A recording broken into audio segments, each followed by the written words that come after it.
अक्सर लोग कम समझ और सुरक्षा के लिहाज से स्टॉक मार्केट में पैसा लगाने से डरते हैं, लेकिन म्यूचुअल फंड ही एक ऐसा जरिया है जहां सुरक्षित निवेश से आप इक्विटी के रिटर्न का फायदा उठा सकते हैं। और म्यूचुअल फंड में इन्वेस्टमेंट का सबसे सुरक्षित और बढ़िया जरिया है सिस्टमैटिक इन्वेस्टमेंट प्लान, यानी जिसे आप एसआईपी के नाम से जानते हैं। तो बाजार के इस माहौल में क्या करना चाहिए एसआईपी और कहां करें एसआईपी और आखिरकार ये एसआईपी है क्या, इसके फायदे क्या है। तो करते हैं योर मनी की शुरुआत इसी के साथ। नमस्कार, आपके साथ मैं हूं विपिन भट्ट और आज हमारे मेहमान हैं वाइज इन्वेस्ट एडवाइजर्स के हेमंत रुस्तगी। हेमंत जी, बहुत स्वागत है आपका योर मनी में। तो आइए हम सबसे पहले एक छोटा सा सेशन कर लेते हैं एसआईपी के ऊपर कि एसआईपी है क्या। तो सिस्टमैटिक इन्वेस्टमेंट प्लान, सर मेरे ख्याल से नाम में ही काफी कुछ निहित है, लेकिन हम चाहेंगे कि आप बताएं कि ये कैसे सिस्टमैटिक होता है। देखिए, जैसे एसआईपी है जो सिस्टमैटिक इन्वेस्टमेंट प्लान, पहले तो मैं समझा दूं कि ये काफी बार इन्वेस्टर्स को लगता है ये अपने आप में एक स्कीम है। पहली बात तो ये अपने आप में एक स्कीम नहीं है, ये एक प्लान है, जैसा कि नाम से पता चलता है।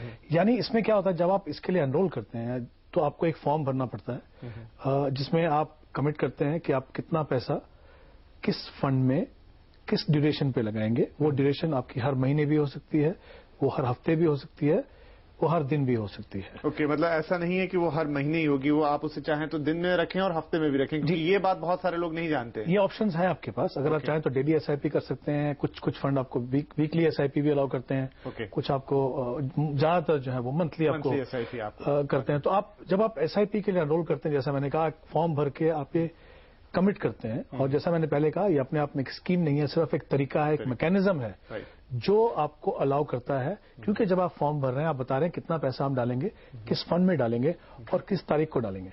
तो ऐसा नहीं है कि आप हर महीने डाल रहे हैं, लेकिन आप डिसाइड कर रहे हैं कि हमको किस दिन डालना है। तो ये तीनों चीजें जब हो जाती हैं तो वो आपके इन्वेस्टमेंट प्रोसेस में एक डिसिप्लिन लेके आता है। यानी आप कमिट कर देते हैं, जैसे आप रेकरिंग डिपॉजिट करते हैं अपने अकाउंट से, तो आप बैंक को स्टैंडिंग इंस्ट्रक्शन देते हैं। ये भी एक स्टैंडिंग इंस्ट्रक्शन है कि हर महीने इतना पैसा आप इन फंड में मेरा डाल दीजिए। तो ये है सिस्टमैटिक इन्वेस्टमेंट प्लान, जो जैसा मैंने कहा, एक तो आपके जो इन्वेस्टमेंट के प्रोसेस में डिसिप्लिन लेके आता है, दूसरा आप जो भी प्लान करना चाहें अपने गोल्स के लिए या कुछ भी कितने समय के लिए, वो आप एसआईपी के द्वारा कर सकते हैं। राइट। तो क्योंकि सिस्टमैटिक इन्वेस्टमेंट प्लान अक्सर हम देखते हैं कि थ्रू ऑनलाइन लोग करते हैं, या मैं ये समझना चाहूंगा यहाँ पे कि ये करने के लिए क्या ऑनलाइन ही होना जरूरी है, मतलब आपका डीमेट अकाउंट होना जरूरी है, या जैसा आप कह रहे हैं फॉर्म भरने के लिए तो कोई जिसके पास डीमेट की सुविधा नहीं है या ऑनलाइन नहीं जा सकता वो भी एसआईपी में इन्वेस्ट कर सकता है? ज्यादातर लोग तो एक्चुअली ऑफलाइन ही करते हैं। अच्छा, ओके। क्योंकि अभी अगर आप इन्वेस्टमेंट का अगर आप तरीका देखें म्यूचुअल फंड में, तो हालांकि ऑनलाइन वगैरह भी थोड़ा होने लगा है डेफिनेटली, लेकिन ज्यादातर लोग जो है अभी भी ऑफलाइन इन्वेस्ट करते हैं। यानी जो ट्रेडिशनल तरीके से आप, जैसा मैंने कहा, फॉर्म भरते हैं, वो फॉर्म जो है वो आपका एक स्टैंडिंग इंस्ट्रक्शन है। तो जब आप एसआईपी शुरुआत करते हैं तो पहला जो महीना है, जिस दिन आप शुरू करना चाहते हैं, उस दिन आपको एक चेक देना पड़ता है। ओके।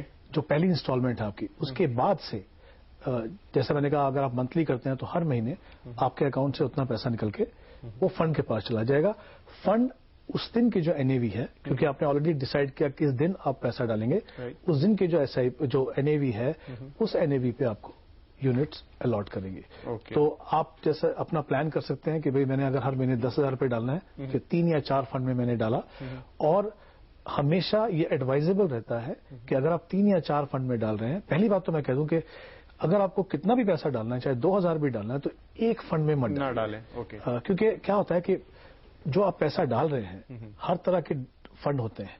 अगर आप इक्विटी की बात करें तो हो सकता है कोई मल्टी कैप फंड हो, या लार्ज कैप फंड हो, या मिड कैप फंड हो, या अगर आप लार्ज कैप में भी है तो जरूरी नहीं है कि दोनों के दोनों या एक ही फंड में अगर डालें, सपोज उसकी परफॉर्मेंस उतनी अच्छी नहीं है, क्योंकि पूरा पैसा आपका वहां पे जा रहा है, तो आपकी परफॉर्मेंस पे फर्क पड़ेगा। तो मेरा ये मानना है कि हमेशा कम से कम 2 फंड होने चाहिए। मान लीजिए आपने 3 या 4 फंड में अगर आपने पैसा लगाया, तो एक ही दिन में मत लगाइए। क्योंकि आप क्या करने की कोशिश कर रहे हैं एसआईपी में, कि एक तो डिसिप्लिन लेके आ रहे हैं, दूसरा अगर मान लीजिए आप इक्विटी फंड में अगर पैसा लगाते हैं तो जो वॉलेटिलिटी होती है आप उसका फायदा लेना चाहते हैं। तो अगर आप एक ही दिन डालें, मान लीजिए 4 फंड में एक ही दिन डालें, तो पता चला कि मार्केट नीचे आके जब आपका समय आया डालने का तो फिर से ऊपर आ गया, तो आपको जो वॉलेटिलिटी जो महीने के अंदर है उसका आपको फायदा नहीं होगा। तो ये 2-3 चीजें अगर आप ध्यान रखें, जैसा मैंने कहा, कहीं ना कहीं वो आपके पूरे प्रोसेस में डिसिप्लिन लेके आता है। राइट। तो ये डिसिप्लिन की बात हो गई फंड्स की, लेकिन जब आप बात आती है फंड के चुनाव की, तो कैसे देखेंगे कि आपने फिर भी थोड़ी एक मोटी राय तो यहाँ रखी कि आप मिड कैप, लेकिन फिर भी कैसा होना चाहिए बैलेंस पोर्टफोलियो आपकी एसआईपी का कैसा नजर आना चाहिए? देखिए, सबसे पहली बात तो ये है कि एसआईपी जो है वो एक, जैसा मैंने कहा, तरीका है। राइट। बाकी जो प्रोसेस है आपका इन्वेस्टमेंट का वो तो वैसा का वैसे ही रहने वाला, क्योंकि दो तरीके हैं इन्वेस्ट करने के। एक तो आप लमसम डाल सकते हैं, दूसरा आप सिस्टमैटिकली डाल सकते हैं, लेकिन जो तरीका है चुनने का वो वही है। यानी आप क्या करेंगे, पहले आप डिसाइड करेंगे कि आपके गोल्स क्या हैं। उसमें आपके शॉर्ट टर्म भी हो सकते हैं, मीडियम टर्म भी हो सकते हैं, लॉन्ग टर्म भी हो सकते हैं। उसके बेसिस पे आप एसेट एलोकेशन करेंगे कि भाई जो लंबे समय के मेरे गोल्स हैं वो इक्विटी में जाए, जो मीडियम टर्म वाले हैं वो बैलेंस में चले जाएं, या शॉर्ट टर्म के जो है वो डेट में चले जाएं। तो एक बार आपने एसेट एलोकेशन डिसाइड कर लिया, उसके बाद फिर आप फंड पे आएंगे। देखिए, गलती ज्यादातर इन्वेस्टर क्या करते हैं, वो सीधे सीधे फंड पे चले जाते हैं, तो उनका जो एसेट एलोकेशन पे जो कंट्रोल है वो निकल जाता है। तो आपने, जैसा मैंने कहा, लॉन्ग टर्म का अगर मान लीजिए पैसा लगा रहे हैं, आपने डिसाइड किया कि आपका पैसा इक्विटी में जाना है, इक्विटी के बाद फिर आप फंड चुने। अब फंड के आपके बहुत सारे ऑप्शंस हैं। जैसे हमने पहले बात की, लार्ज कैप फंड भी, प्योर लार्ज कैप फंड भी है, मल्टी कैप फंड भी है, मिड कैप फंड भी है। तो पहले तो आप डिसाइड कीजिए कि विद इन इक्विटी, हम ये मान के चलें इक्विटी जो एसेट क्लास है वो एग्रेसिव है। आपको अपने पोर्टफोलियो को बहुत ज्यादा एग्रेसिव बनाने की जरूरत नहीं है। इवन इफ अगर आप सिस्टमैटिकली भी इन्वेस्ट कर रहे हैं तो भी, अगर आप नए इन्वेस्टर हैं तो कोशिश कीजिए कि ऐसा पोर्टफोलियो बनाएं कि 55 to 60% पैसा जो है वो आपका लार्ज कैप में जाए, बाकी मिड कैप में जाए। चाहे तो आप अलग अलग तरह के फंड ले लीजिए, जैसे लार्ज कैप और मिड कैप ले लीजिए। अगर आप वो नहीं कर सकते, आपको लगता है कि इसको रीबैलेंसिंग करने में प्रॉब्लम होगी, तो आप एक मल्टी कैप फंड ले लीजिए, जहां पे फंड मैनेजर अपने आप जो है एलोकेशन को चेंज करेगा। लेकिन मुझे लगता है वो टैक्स एफिशिएंट भी ज्यादा है, क्योंकि अगर आप दो डिफरेंट फंड में डालते हैं और कहीं आपको एक साल के अंदर अगर चेंज करना पड़ा तो आपको शॉर्ट टर्म कैपिटल गेन भी लगेगा। इन चीजों को आप अवॉइड करना चाहें तो सबसे अच्छी चीज ये है कि अच्छे मल्टी कैप ले लीजिए। ऐसे भी फंड मिलेंगे जहां पे 70-80% पैसा मिड कैप में है, बाकी लार्ज कैप में। तो बहुत सारी वेरायटी है। जिस तरह का भी आप पोर्टफोलियो बनाना चाहें बना सकते हैं। सीधे सीधे फंड में ना जाइए। ये 3 स्टेप्स हैं, अगर आप उसको फॉलो करेंगे तो बिल्कुल जो आपका जो इन्वेस्टमेंट डिसीजंस हैं वो आपके टाइम होराइजन और गोल्स के हिसाब से बिल्कुल सही है। तो आपने कहा कि जैसे बहुत सारी वैरायटीज है और आप इस कार्यक्रम के जरिए या तमाम न्यूज़पेपर्स के जरिए लोगों को उसका ज्ञान भी मिलता है, लेकिन क्या आप कहेंगे कि जब आप पैसा लगा ही रहे हैं तो एक एडवाइजर के पास जाना अच्छी बात होगी, क्योंकि कंफ्यूजन है, आप उस तरीके से ट्रैक नहीं कर सकते हैं चीजों को, आपका शायद ज्ञान का भी एक अंतर होता है कि आप कितना समझ रहे हैं इन चीजों को, तो बेहतर है किसी एडवाइजर की सलाह ले लें और फिर अपना पोर्टफोलियो डिसाइड करें। देखिए, अच्छी बात यह है कि एज एन इन्वेस्टर आपके पास ऑप्शन है। अगर आप चाहें तो खुद अपने डिसीजन कर सकते हैं, अगर आप चाहें तो आप किसी एडवाइजर की भी सलाह ले सकते हैं। मुझे लगता है आपको एडवाइजर की 2 जगह पे जरूरत है। पहली बात तो आपकी जो इन्वेस्टमेंट प्रोसेस की शुरुआत है वहां पे, क्योंकि हमने बेसिकली क्या देखा है, इन्वेस्टर्स अपने डिसीजंस को देर प्रोलॉन्ग करते रहते हैं। उनको लगता है कि अरे छोटा मोटा अमाउंट डाल के कुछ फायदा नहीं है, जो बड़ा अमाउंट आएगा तब डालेंगे। अच्छी बात यह है कि आप चाहें तो 500 रुपए से भी अपनी एसआईपी शुरू कर सकते हैं, 1000 से भी कर सकते हैं। तो ऐसा नहीं है कि उसके लिए आपको 5 या 10,000 होने की जरूरत है। तो मुझे लगता है एक तो एडवाइजर आपको क्या करता है, वो कन्विंस करेगा आपको कि एटलीस्ट अपनी जो प्रोसेस की है शुरुआत कीजिए। दूसरा, सिस्टमैटिक इन्वेस्टमेंट प्लान आपको कहीं ना कहीं वॉलेटिलिटी से बचाता है, आपके इन्वेस्टमेंट प्रोसेस में एक डिसिप्लिन लेके आता है, लेकिन वो अपने आप में एक सफलता की सीढ़ी नहीं। वो एक, मैंने जैसे कहा, एक तरीका है। लेकिन आपको जो रिटर्न कैसे मिलेंगे, देखिए वो डिपेंड करता है आपका एसेट एलोकेशन लेते हैं। मान लीजिए आपका 20 साल का आपका टाइम होराइजन है, आपने एसआईपी से इन्वेस्ट किया और आपने एक डेट फंड ले लिया, तो आपने कहा एसआईपी से इन्वेस्ट किया फिर भी हमको फायदा नहीं हुआ। तो इंपॉर्टेंट चीज क्या है, एसेट एलोकेशन क्या है, उसमें फंड क्या है। इनफैक्ट मैं यहां कहना चाहूंगा कि जो 90% सक्सेस आपको जो मिलती है वो आपकी एसेट एलोकेशन से मिलती है। उसके बाद 10% जो है वो फंड से आती है। लेकिन होता क्या है कि हम 90% समय लगाते हैं फंड चुनने में और 10% लगाते हैं एसेट एलोकेशन चुनने में। तो आई थिंक अगर आप, जैसा मैंने कहा, सिस्टम जो प्रोसेस है वो वही का वही है। एसआईपी डेफिनेटली एक तरीका है जो मुझे लगता है बहुत ही अच्छा तरीका है, स्पेशली उन इन्वेस्टर्स के लिए जो चाहते हैं कि छोटी छोटी रकम से हम लंबे समय में जाके एक बड़ा सा कॉर्पस बनाएं।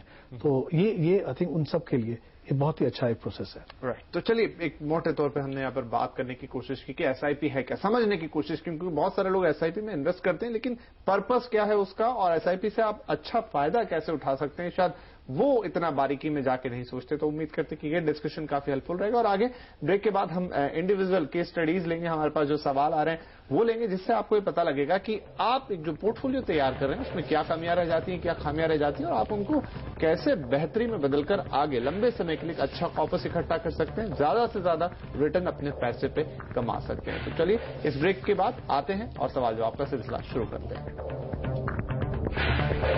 वेलकम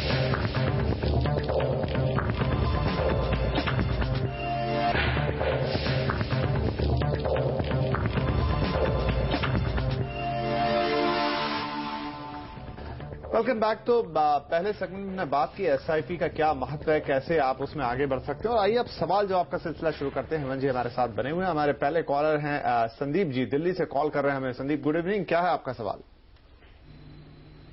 हेलो संदीप, क्या आप सुन पा रहे हैं हमें?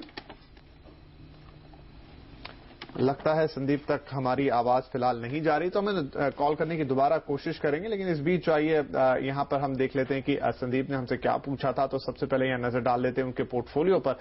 मैं चाहूंगा ये आपकी स्क्रीन पर दिखाई देगा कि संदीप यहां पर क्या पूछना चाह रहे हैं। और उनका कहना है कि एक तो सबसे बड़ी बात 29 साल की उम्र है, यानी कि अभी ज्यादा उम्र नहीं है। और उनका पोर्टफोलियो आपके सामने, अब कई सारे फंड्स में उनका निवेश है, खासतौर पर टाटा बैलेंस फंड है, टाटा यहां पर एथिकल फंड है, एक्सिस लॉन्ग टर्म इक्विटी है, 2,500 रुपए उसमें डालते हैं, बीएसएल टॉप 100 फंड है, 2,500 रुपए, यानी कुल मिलाकर 10,000 रुपए के आसपास का वो निवेश करते हैं।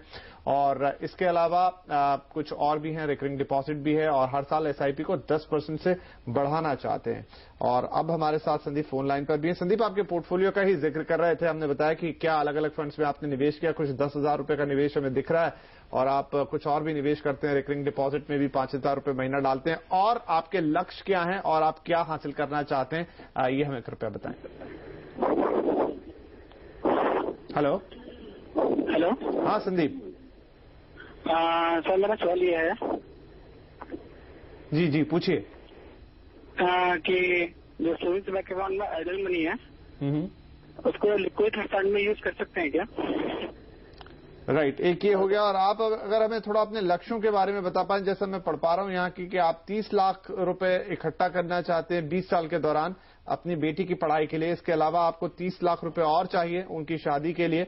और जैसा आप पूछ रहे हैं कि जो आपका पैसा है जो आपके पास ऑलरेडी है, क्या उसे लिक्विड फंड में यूज। चलिए, तो मोटा मोटा हम यहाँ आपका, हमारे पास आपका, और साथ में आपकी होम लोन की इंस्टॉलमेंट भी है 17,000 रुपए की। तो ये सारी चीजों को देखते हुए आपका पोर्टफोलियो का बैलेंस कैसा है और आपको क्या करने की जरूरत है, ये हेमंत जी से यहाँ सलाह देते हैं। हेमंत जी, क्या सलाह होगी इनके लिए? देखिए, अगर हम इनके गोल से शुरू करते हैं, उन्होंने कहा 3 इन्होंने गोल कहा है। पहला गोल जो उन्होंने कहा है कि वो हाउसिंग लोन को जल्दी से चुकता करना चाहेंगे। और उसके अलावा उन्होंने 2 गोल्स की और बात की है। उन्होंने कहा बेटी की पढ़ाई, एजुकेशन के लिए उनको 30 साल में 20 लाख रुपए चाहिए, और शादी के लिए करीब 30 साल में 30 लाख रुपए चाहिए। अब जब टाइम होराइजन आपका 20 और 30 साल का है, तो जाहिर सी बात है आपको उस एसेट क्लास में इन्वेस्ट करना है जहां पे आप इन्फ्लेशन को बीट कर सकें। समय आपके पास बहुत है। जैसे हमने पहले बात की, इक्विटी जो है लॉन्ग टर्म के लिए बिल्कुल सही रहता है, वॉलेटिलिटी रहती है। अगर आप सिस्टमेटिकली इन्वेस्ट करें तो काफी हद तक वो जो वॉलेटिलिटी है उसको कम कर सकते हैं। इनफैक्ट वो आपके फेवर में काम करती है, क्योंकि जब आप एसआईपी से इन्वेस्ट करते हैं तो आपको जब मार्केट नीचे होता है तो ज्यादा यूनिट मिलते हैं। तो मुझे लगता है दोनों के दोनों में इनको इक्विटी ओरिएंटेड बैलेंस फंड या इक्विटी में डाल सकते हैं। और जो उन्होंने किया भी है, इनफैक्ट जो इनकी इन्वेस्टमेंट है वो इक्विटी फंड्स में है, तो वो डेफिनेटली वो बिल्कुल सही रास्ते में है। यहाँ पे अगर हम 12% का रिटर्न मान के चलें, जो काफी मुझे लगता है कंजर्वेटिव है 20 या 30 साल के लिए, तो इनको पहला जो गोल है उसके लिए 2,200 रुपए इन्वेस्ट करने हैं, और दूसरे गोल के लिए इनको 1,000 रुपए इन्वेस्ट करने हैं। तो कुल मिला के इनको 3,200 रुपए इन्वेस्ट करने हैं दोनों गोल्स को अचीव करने के लिए। इनकी जो इन्वेस्टमेंट है वो करीब 10,000 की उन्होंने कहा है जो इन्वेस्ट कर रहे हैं। अब इंपॉर्टेंट चीज ये है कि इनकी जो इन्वेस्टमेंट है उसको इस गोल से अलाइन करना, ये हमेशा एडवाइजेबल रहता है। एक पूल बना के इन्वेस्टमेंट मत कीजिए, क्योंकि क्या होगा फिर कभी ना कभी जरूरत पड़ेगी, आप वहां से पैसा निकालेंगे। अगर आप अलाइन करते हैं तो क्या होगा, जब तक वो गोल उस स्टेज तक नहीं पहुंचेंगे आप उस इन्वेस्टमेंट को टच नहीं करेंगे। तो यहाँ पे जैसा उन्होंने कहा टाटा बैलेंस फंड में इनका 2,500 रुपए है, और इनको पहले गोल के लिए 2,200 रुपए इन्वेस्ट करना है, तो वो जो है उसके लिए अलाइन कर दें। फिर इनको 1,000 रुपए और इन्वेस्ट करना है। जैसे उन्होंने कहा बिरला टॉप 100 इनके पास करीब 2,500 रुपए है, उसमें से 1,000 रुपए जो है वो इस गोल के लिए अलाइन कर लें। अब इनका जो गोल था, उन्होंने कहा कि इनको जो है अपना जो हाउसिंग लोन है उसको रीपे करना है। अभी जो माहौल है, जो आगे जाके लगता है मुझे कि इक्विटी में अगर वो एसआईपी से इन्वेस्ट करेंगे तो जो वो इंटरेस्ट दे रहे हैं हाउसिंग लोन से, उससे कहीं ज्यादा इनको रिटर्न यहां मिलने की उम्मीद है। तो मुझे लगता है कि वो एसआईपी अपनी कंटिन्यू रखें, और आगे जाके थोड़ा कॉर्पस बन जाए तो ये सोचे कि अपने जो हाउसिंग लोन को है यहां से रीपे कर सके। आई थिंक इस तरह से इनको करना चाहिए। इन्होंने एक सवाल और पूछा यहाँ पे कि जो इनका जो इमरजेंसी फंड या जो कुछ पैसा रखा है वो लिक्विड फंड में डाल सकते हैं कि नहीं। बिल्कुल डाल सकते हैं संदीप, मेरे हिसाब से आई थिंक जो ये जो ऑप्शन है लिक्विड फंड की बहुत अच्छी ऑप्शन है। पहले मैं बता दूं कि जो लिक्विड फंड है ये बेसिकली मनी मार्केट इंस्ट्रूमेंट्स के अंदर इन्वेस्ट करते हैं। ये मनी मार्केट इंस्ट्रूमेंट्स क्या होते हैं? सर्टिफिकेट ऑफ डिपॉजिट होते हैं, कमर्शियल पेपर हैं या ट्रेजरी बिल्स हैं। इनकी सबकी मैच्योरिटी 1 साल से कम होती है। क्योंकि ये शॉर्ट टर्म के जो इंस्ट्रूमेंट्स हैं इसलिए इस इन्वेस्टमेंट ऑप्शन को काफी सेफ माना जाता है।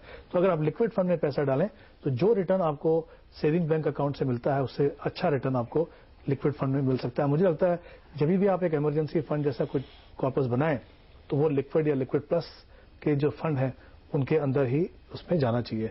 एक चीज यहां पे मैं और कहना चाहूंगा, इन्होंने कहा है कि इनके पास, शायद उन्होंने मेंशन भी किया था कि एक कोई भी टर्म प्लान या इंश्योरेंस नहीं है, राइट। तो मुझे लगता है सबसे पहले इनको उसके ऊपर ध्यान देना चाहिए। देखिए, इन्वेस्टमेंट करना बहुत अच्छी बात है, जो गोल्स आप पूरा करना चाहते हैं बिल्कुल सही बात है, लेकिन अगर कोई अनफॉर्चुनेट सर्कमस्टांसेस आ जाएं या कुछ मिस हैपनिंग हो जाए तो जो भी आपको जरूरत है वो तो वहीं रहेगी, लेकिन आप नहीं रहेंगे उनको पूरा करने के लिए। तो मुझे लगता है इनकी अगर मैं इनकम देखूं और इनका जो हाउसिंग लोन है उन दोनों को अगर मैं देखूं तो कुल मिला के इनको 70 लाख की एक टर्म प्लान लेनी चाहिए। HDFC की क्लिक टू प्रोडक्ट जो है वो प्लान ये देख सकते हैं, और साथ में मैं ये भी चाहूंगा कि एक हेल्थ इंश्योरेंस भी ये देख लें। आई थिंक रिस्क मैनेजमेंट जो है वो सबसे ज्यादा प्रायोरिटी देना चाहिए उसको। एक बार आपने वो पूरा कर लिया, जैसे इमरजेंसी फंड इनके पास है, अगर ये टर्म प्लान ले लें और साथ ही अगर ये अपना हेल्थ इंश्योरेंस भी ले लें तो मुझे लगता है कि उसके बाद जो भी इन्वेस्टमेंट करें वो बिल्कुल सही रहेगा। क्योंकि कहीं ना कहीं आपके जो आपके डिपेंडेंट हैं, जो आपके ऊपर फाइनेंशियली डिपेंडेंट है, उनको प्रोटेक्ट कर लीजिए, उसके बाद आप इन्वेस्टमेंट कीजिए। राइट। तो संदीप, उम्मीद करेंगे कि काफी विस्तृत जवाब यहां पर आपके लिए हो गया और आप ये जो तमाम चीजें यहां पर हेमंत जी ने आपको सजेस्ट की है उन्हें लेते हुए आगे बढ़ेंगे तो एक बहुत ही बेहतरीन पोर्टफोलियो की तरफ बढ़ेंगे और आगे आपका भविष्य हर तरीके से सुरक्षित रहेगा। चलिए, तो यहां पर वक्त हो गया एक और छोटे से ब्रेक का। ब्रेक के बाद PPF या फिर टैक्स सेविंग FD, टैक्स बचत के लिए कौन इनमें से बेहतर है ऑप्शन, ये बताएंगे आपको इस ब्रेक के बाद।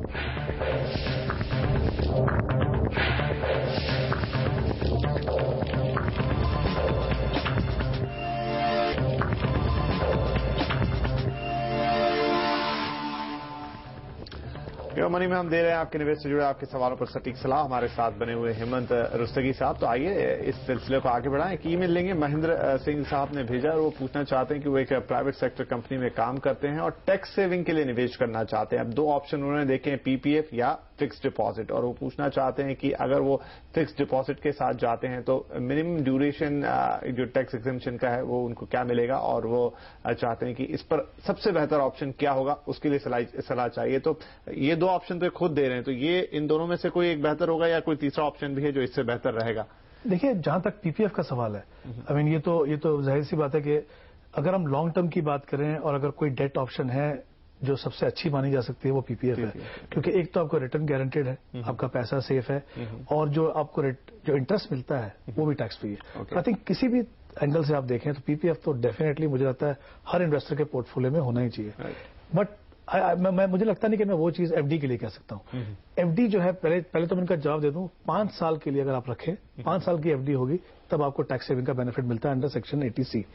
5 साल के होराइजन में क्या होता है, जब FD में डालते हैं आप तो वहां पे जैसे PPF में जो इंटरेस्ट मिलता है वो टैक्स फ्री होता है, वो वहां पे ऐसा नहीं है। FD में आपको, तो अगर आप 30% ब्रैकेट में है, आपने 8 या 9% का अगर ब्याज मिला 9% का आपको, तो 2.7 जो है आपका वो टैक्स में निकल गया। तो इन्फ्लेशन अगर आप देख रहे हैं 8-9% पे, तो कहीं भी आप उसके नजदीक नहीं है। तो मुझे नहीं लगता कि FD एक बहुत अच्छी ऑप्शन है। अगर आप 5 साल के लिए देख ही रहे हैं, मुझे लगता है इक्विटी लिंक सेविंग स्कीम जो है वो बहुत ही अच्छी ऑप्शन है। एक तो वहां पे जो लॉक इन पीरियड है वो 3 साल का है, बट उस पर ना जाए। मुझे लगता है कि अगर आप उसके पोटेंशियल को देखें, अगर उसमें आप सिस्टमैटिकली इन्वेस्ट करें, लंबे समय के लिए इन्वेस्ट करें, तो मुझे लगता है एक PPF और एक तरफ ELSS दोनों का जो कॉम्बिनेशन है, एक तरफ सेफ्टी एक तरफ ग्रोथ, दोनों मिलके मुझे लगता है बहुत ही अच्छी कॉम्बिनेशन रहेगी। ऑफ कोर्स 80C में बहुत सारी दूसरी भी ऑप्शंस हैं जो आपको देखनी है, बट अगर हम purely investment point of view से जैसे हम इन 2 की बात कर रहे थे, तो मुझे लगता है ELSS जो है, एक तो वो आपको एक अपॉर्चुनिटी देती है कि इक्विटी मार्केट में इन्वेस्ट कर सके, साथ में आप टैक्स भी बचा रहे हैं, और जैसा मैंने कहा अगर आप सिस्टमैटिकली इन्वेस्ट करें लॉन्ग टर्म पे तो रिटर्न FD से कहीं ज्यादा, और इंपॉर्टेंट चीज ये है जो रिटर्न आपको मिलेगा लॉन्ग टर्म कैपिटल गेन वो टोटली टैक्स फ्री है। तो आई थिंक किसी भी एंगल से देखें ये कॉम्बिनेशन शायद बहुत ज्यादा बेहतर रहेगा। चलिए, तो उम्मीद करेंगे कि तमाम हमारे दर्शक जो टैक्स सेविंग करना चाहते हैं उनके लिए भी ये जवाब काफी कारगर होगा। तो हेमंत जी, बहुत शुक्रिया आप आए और आज आपने हमारे दर्शकों के लिए सवालों के जवाब दिए, साथ ही चर्चा भी की। तो योर मनी में आज के लिए बस इतना ही। कल आपसे फिर मुलाकात करेंगे, कुछ और सवाल लेंगे। तब तक के लिए नमस्कार।